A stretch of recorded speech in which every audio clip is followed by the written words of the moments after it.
Well, there wasn't goals to celebrate in this game. Manchester City and Inter Milan faced off at the Etihad a couple nights ago in what I thought was a very high level tactical affair. I think in Pep Guardiola, look, I'm not going to go over it because what is there to go over about Pep Guardiola? What is there to say that hasn't been said already? Top level coach, the best manager of the modern times, and Simone Inzaghi, who I think is the most underrated manager of the current generation. I think this Inter Milan team have every quality you could want in the team. They're a low block team, they're a high press team, they're a short passing team, they're a long ball team. They have so many different qualities, and with the fact that they've assembled that squad on very little, they managed the free transfer market better than any other club I've seen do to produce a squad which on paper maybe looks a little bit underwhelming, but works so effectively under his tutelage and his management is top drawer. And this is just what this game was. It was two of the top tacticians in world football facing off, and I just think it was such a high level affair that they just ended up cancelling each other out. I think a draw was a fair result. I thought Inter Milan had the better chances in the first half, but I thought in the second half City had equally as good a chances. I felt like there was enough attacking quality for there to be goals, but it just goes to show how defensively strong both these teams are that it remained 0-0.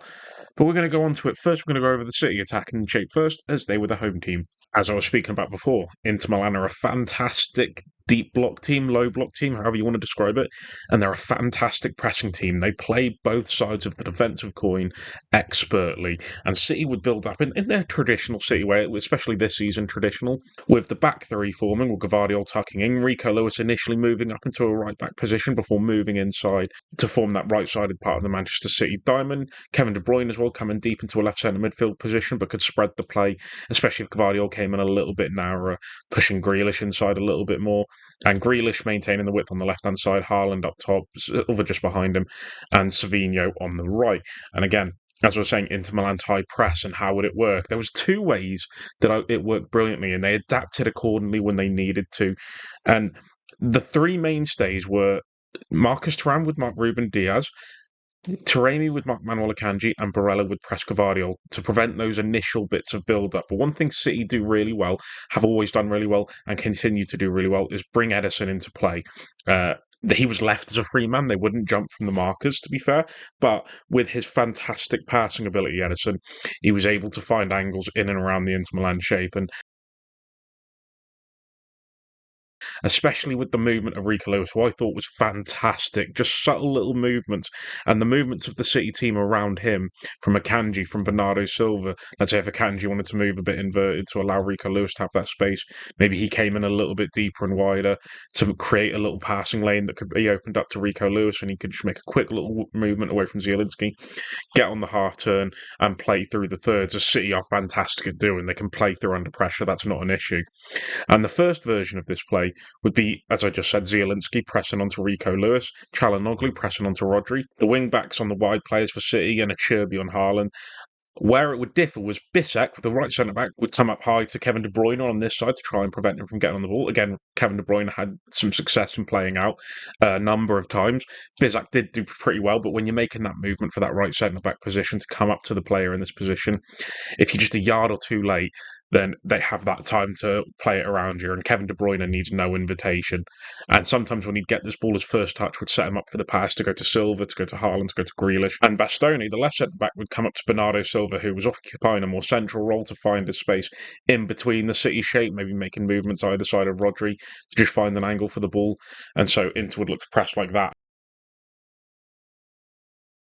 Another way, which was Zielinski would go from Lewis to Rodri as Çalhanoğlu dropped in on Bernardo Silva. Bastoni came into the left back, left centre back position, allowing Augusto to move up to Rico Lewis. And Bastoni wasn't as intent on going over to that side to Mark Savinho, but he would react, and he has a bit more athleticism than Augusto to be able to react, and a bit more defensive awareness. And I have to say, Bastoni over the last little while has improved greatly defensively. I always thought he was fantastic technically and a great underlapping runner, but I think his defensive game has improved because that was letting him down at a period. He wasn't amazing with it. So Inter Milan would adapt. They do their jobs well, of course, with the movement and the fluidity of City. They could play through the shape. But Inter Milan always defended well, and there was never a point where I felt like City were carving them open and they were finding Haaland directly. Haaland was managed brilliantly by Acerbi, fantastically. one-on-one defensively, aggression, even some of the dark arts, he did it brilliantly. And when Inter Milan would get forced back, this would be the shape. This would be the shape that Inter would line up in the defensive state. City would move fully into their 3-1-6 that we've seen throughout this year, with Rico Lewis, Silva, and De Bruyne occupying the central areas. And Inter would defend narrow, they'd defend deep, it would be compact. The two strikers as well involving themselves expertly. If you want to watch the video yesterday and the video today, we're talking about two completely different ways of doing a 5-3-2 in a defensive shape. One, how to do it really badly. This one, how to do it really, really well. Perfectly, actually. And there wouldn't be as much man marking in this. It would be more zonal, and there wouldn't be as much pressure in the ball in the deeper areas with Ruben Diaz and Akanji and Gvardiol and Rodri. Rodri, I thought, had a poor game on and off the ball. Got a little bit better in the second half, but it wasn't that controller, and he wasn't given the time to do so. And one thing that Inter Milan did really well was they wouldn't engage in these areas, as I said, in front of them. But once this pass went into Rodri, and let's just say if he managed to get on the turn in between the lines, this Inter Milan team would turn into a little bit of a boa constrictor. Once you got in the middle, it would just squeeze you. So Thuram would move in. Taremi would come in a little bit there. You get Zielinski, Çalhanoğlu and Barella just sort of occupying these central areas, making them really hard to play through the middle. Of course, there were issues with that midfield three up against the City players and the way they overload. And let's just say if Rodri did move forward, a Gvardiol offered an option on this left-hand side, there could be the risk of outnumbering. But I thought it was really responsible from the Inter Milan defence that let's just say if this space did open up a bit, Çalhanoğlu and Barella got caught a little bit, Silva made a subtle little movement, and Rodri was able to find that pass in. Bastoni would come in to engage with Silva, Bissek would maybe on this hand side, and the rest of the defence would narrow up and protect that middle. It was all about protecting those central areas. City could have it in the wide areas, that was fine, but they weren't going to allow them to be exposed. And the reactiveness of the Inter Milan players is top notch. And let's just say if this were to happen in this area where Bastoni would have to commit and mark Silva on the ball, Zielinski or Çalhanoğlu would make a quick movement to just plug that gap in the defensive line, just to prevent any real opening from occurring in the space that had been left as a result of that movement. So City couldn't penetrate the middle. They'd have to go out wide, where they would get a little bit of joy receiving the ball in these half spaces. So let's say Rico Lewis or De Bruyne in the first half, Gundogan in the second when he came on, where they would get a little bit of space just because of the fact that the Inter Milan defence was obviously quite narrow by this point. So De Bruyne could create opportunities one of two ways: by driving at the Inter Milan backline, forcing them narrow, getting as close to the edge of the box as you can before playing a ball into Jack Grealish, who could play a ball into the box for hopefully Haaland could get on the end of. But again, look at that five in the middle of the pitch. It's so hard to find a City player in that sea of bodies for Inter Milan. Or if that wasn't opened up, then he would drop the shoulder, move inside, and potentially play a ball across to the wide player on the opposite side, or Rico Lewis or Bernardo Silva, who would come into the right half space if that opening was on. But again, tried to overload those areas and the wide areas to create crossing opportunities. It didn't work. Inter Milan were stubborn defensively. They were resolute and they were fantastic in their approach to this game. City had a number of shots, a lot of which were from range that caused a few good saves from Summer. There was a few openers they created in the second half, but ultimately you have to praise the defensive display. The whole 11 from Inter Milan, top draw, from the two strikers, from the three midfielders, everything about it was quality. How would Inter Milan play on the ball? So City would press high fantastically, whereas Inter Milan, once they were beaten in that high press or they looked vulnerable, they would quickly shut up shop. They would quickly move back into their defensive shape and restrict the space quickly. City weren't. City relied on some individual quality to dig them out if this high press had been beaten. But Inter Milan would stagger the two centre-backs wide, Acerbi playing a bit further up, the narrow midfield three, Augusto and Darmian pushed up with Thuram and Taremi as the central strikers. Now, because Haaland's not a fantastic pressure, he'd push onto Acerbi, who would sit a little bit further up. De Bruyne and Silva would come around to the wide centre-backs. Grealish and Savinho on the wing-backs.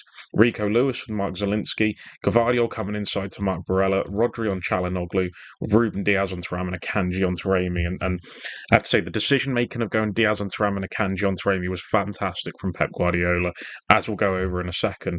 But where Inter Milan would build the ball up in these situations, and the genius of this Inter Milan build-up phase, and as I said, they're a short passing team and a long passing team. They do everything to such a high level. So this position is a bit of a decoy because they're not really looking for any of these players to get on the ball. Are Bastoni and Bissek talented enough and technically good enough to get on the ball and create? Of course they are. But this would open up for one of these midfielders, let's just say Barella as an easy one, would quickly make this movement deep to receive the ball, which would maybe cause Gvardiol to have to commit and come forward. And as he would do so, Çalhanoğlu would maybe move a little bit further up, dragging Rodri out, and Achirbi would make a movement into his midfield zone, with Barella then receiving the ball in this area to get on it. Achirbi in the middle. Haaland not sure whether he should track back to Achirbi or move on to Barella. Gvardiol unsure whether he should come up that high to go and press Barella on the ball. So he'd get caught in between. Maybe he'd have to have a conversation with Rodri, with whoever, to swap positions and swap markers. Bastoni could move up into a left back position as well to stretch that entire City play to create some width with Augusto pushing a little bit further up here. You'd get Zielinski dropping into this area, and as I say, then the fullbacks for City were dragged into areas that they weren't comfortable with. Do they overcommit, or do they drop in and retain a bit of shape? That was the decision that plagued them all game, and it would be points where you'd find Inter Milan in a setup where Barella and Zielinski were in the back line, and Bastoni and Acerbi were in the more advanced areas of the pitch.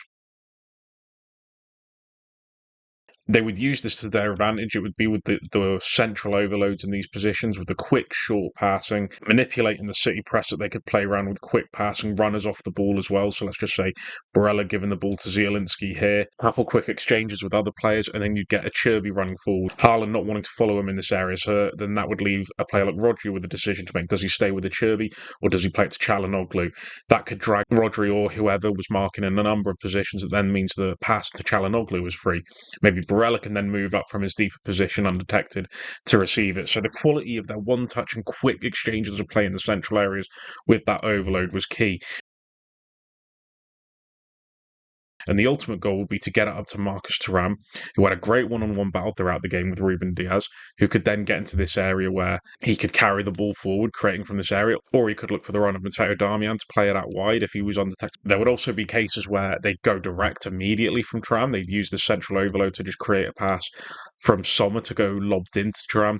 Diaz would engage, but Thuram did fantastic jobs of getting the knock onto Taremi, or to, again, Darmian on the opposite side, or lay it back to Çalhanoğlu. And this is where the game plan was at its most dangerous for Inter, but where it was really well stopped by City. So then let's say if Çalhanoğlu was on the ball here, who was the main source in that midfield to produce for Inter Milan because of his technical quality, and he is fantastic with it, Kanji and Diaz would naturally narrow up. You'd get then Taremi making a movement on the outside, with Thuram making a movement on the outside, trying to stretch that City back line really well, receiving it out here, looking for the run of Darmian or the wing back on that side again to look for the ball in behind, where they could then create opportunities from here, catch City quickly. They got a number of shots away, lacked a little bit of quality. Darmian had a chance where he just stupidly decided to backheel it in the second half, where he could have gone for goal. And to be fair, I will say, when these bits would open up, let's say if Thuram got deep to receive the ball to try and contribute to those central overloads, and could then find it to a teammate, to Barella or Çalhanoğlu, who could fire the ball into Taremi or whoever. Akanji defended his high line fantastically. I do not think Akanji gets enough credit for how much of a fantastic defender he is. He's a high line defender, defends brilliantly in the halfway line, and has a pace to keep up with just about anyone. And his one-on-one defensive qualities have improved tenfold for Manchester City. So Taremi couldn't get a look, and he lost that battle to Akanji numerous times. And wherever it went wrong for City, he was always there to dig him out of it. Again, just the central overloads, the short and quick passing that could be caught direct was excellent from Inter Milan, but City defended it really well. They competed well. They were adventurous. They were aggressive. They were ambitious with their defensive stage. And it resulted in the keeping of a clean sheet. So both teams can also be grateful to their goalkeepers pulling off saves that kept them in the game. But it was also just everyone could be grateful for each other. Just as I said, high quality game, not to overstate it. And as much as it was a 0-0, and football is made for goals, that's what makes great games. Sometimes it's nice just to see two elite tacticians at work. But I'd love to know what you guys think. Like the video if you liked it, dislike it if you disliked it. Comment down below and tell me why you did it either way, and subscribe if you want to see more. In a bit, lads.